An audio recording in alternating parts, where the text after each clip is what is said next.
اولے برستے ہیں وہ پہلے سائز میں بہت چھوٹے ہوتے تھے، اب وہ بہت بڑے سائز کے اور بہت زیادہ مقدار میں برسنے شروع ہو گئے.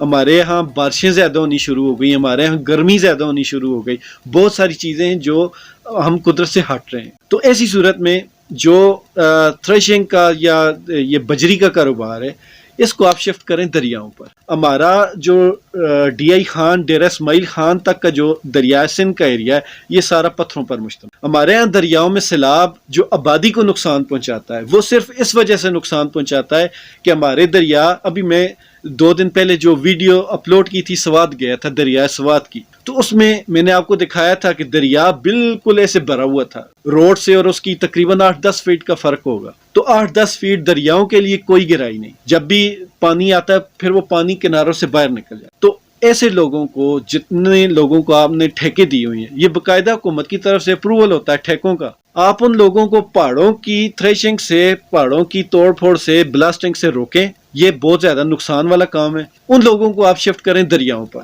سردیوں کے جو 2-3 مہینے ہوتے ہیں ان میں دریا میں پانی بہت حد تک کم ہوتا ہے، اور جس ایریے میں دریائے سندھ ہمارے یہاں ہے، مطلب کہ غازی سے لے کر ضلع اٹک کے بروتھا مقام پر، وہاں تو آپ کے ہاتھ میں کنٹرول میں، مطلب کہ آپ دریا کو بند بھی کر سکتے ہیں کچھ دنوں کے لیے، نہ بھی بند کریں. دریا کا پانی اب اتنا رہ گیا ہے کہ باقی دریا میں کافی ساری گنجائش ہے. تو آپ ان لوگوں کو دریا پر لگائیں کہ دریا کا جو پتھر ہے اس کو اٹھائیں، اس کو کرش کریں اور اس کی بجری بنا کر آپ سپلائی کریں. اس کا پتہ ہے فائدہ کیا ہوگا؟ ہمارے جو دریا زیادہ گہرے نہیں، وہ ایک تو گہرائی ہو جائے گی ان میں، اور کافی لوگ کہتے ہیں دریا کو گہرا نہیں کرنا چاہیے، لوگ ڈوب جاتے ہیں. جب سیلاب آتے ہیں نا تو پورے گھر ڈوب جاتے ہیں. تو ان گھروں کے ڈوبنے سے بہتر ہے کہ لوگ احتیاط کر لیں. اور دریا ویسے بھی گہرے ہی ہوتا ہے، جنہوں نے گہرائی میں جانا ہوتا ہے وہ آگے جا کر چلے جاتے ہیں، جنہوں نے نہیں جانا ہوتا وہ کنارے پہ بھی نہیں جاتے. تو دریا جب تک گہرے نہیں ہوں گے ہم سیلاب سے بچ نہیں پائیں گے. ہمارے جو اوپر والے علاقے ہیں اور جو نیچے جنوبی پنجاب والے علاقے ہیں، ان کا جو مسئلہ ہے وہ یہی ہے کہ یہاں دریاؤں سے پتھر گرتے ہیں اور وہاں مٹی ہے. تو دونوں صورتوں میں دریا کی گہرائی کم ہو جاتی ہے اور اس کا پارٹ بہت زیادہ چوڑا ہو جاتا ہے. اس وجہ سے جب پانی آتا ہے تو وہ کناروں سے باہر نکل آتا ہے. تو اس کا ایک ہی حل ہے، آپ دریاؤں کو گہرا کریں. پہلے میرے ذہن میں یہ آئیڈیا ہے، اب دریاؤں کو گہرا کریں تو یہ بھی حکومت کا خرچہ ہے.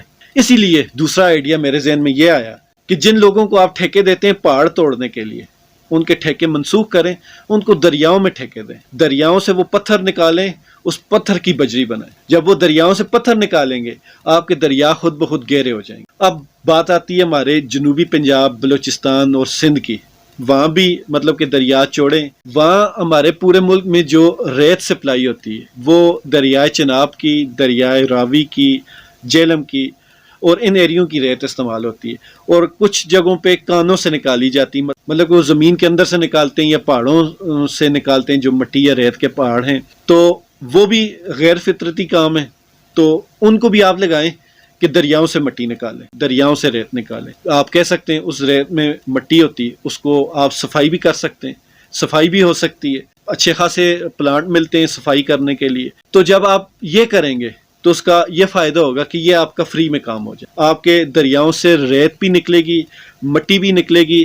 ہاں کئی جگہوں پہ مٹی چاہیے ہوتی ہے فلنگ کے لیے، آپ دریاؤں سے نکلوائیں. دریاؤں پہ جب آپ مٹی نکالیں گے، آپ پتھر نکالیں گے، دریا خود بخود گہرے ہو جائیں گے اور آپ کو یہ فری میں کام مل جائے گا. جب دریا گہرے ہوں گے دریا کا پانی باہر نہیں نکلے گا. دوسری چیز، جب آپ سوچیں کہ آپ کے دریا اتنے زیادہ گہرے ہو چکے ہیں تو ان دریاؤں پر بند بنائیں اور چھوٹے چھوٹے آپ پاور ہاؤس بنائیں. مطلب یہاں سے دریا چل رہا ہے، یہاں ایک بند لگایا، اس کے نیچے پاور ہاؤس بنا دیا.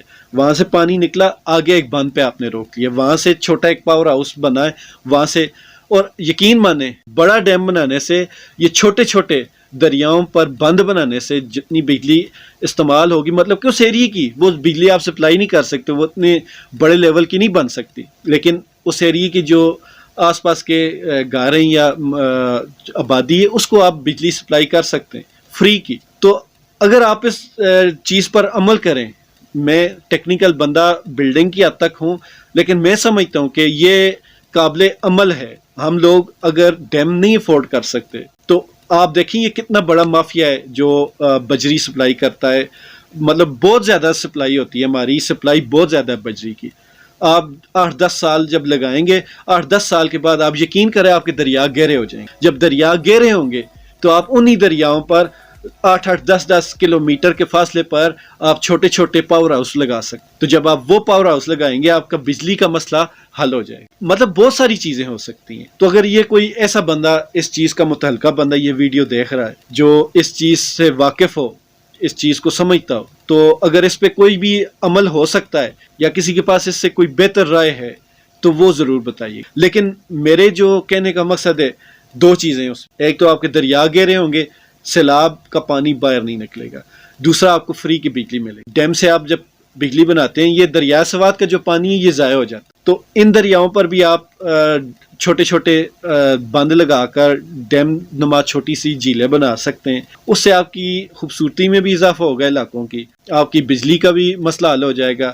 اور سیلاب کے دنوں میں آپ پہلے سے ہی ان پورے جو جتنی بھی آپ کے بند لگے ہوں گے ان کو آپ خالی کر دیں. تو اس صورت میں آپ سیلاب سے بھی بچ سکتے. اور سب سے آخری چیز، یہ دریا بھی آپ کے کنٹرول میں ہو جائے گا. دریائے کابل، دریائے سوات، لنڈا دریا جس کو بھی کہتے ہیں، یہ سارے دریا آزاد ہیں. ان پہ ایک جگہ کہیں پہ چھوٹا سا براج بنا ہوا ہے، لیکن یہ کنٹرول سے باہر ہیں. جیسے اب یہ سیلاب میں کنٹرول سے بالکل باہر تھے. تو چوتھی چیز یہ ہوگی کہ ان دریاؤں کا کنٹرول بھی آپ کے ہاتھ میں آ جائے گا. جب جی چاہے پانی چھوڑیں، جب جی چاہے پانی روکیں.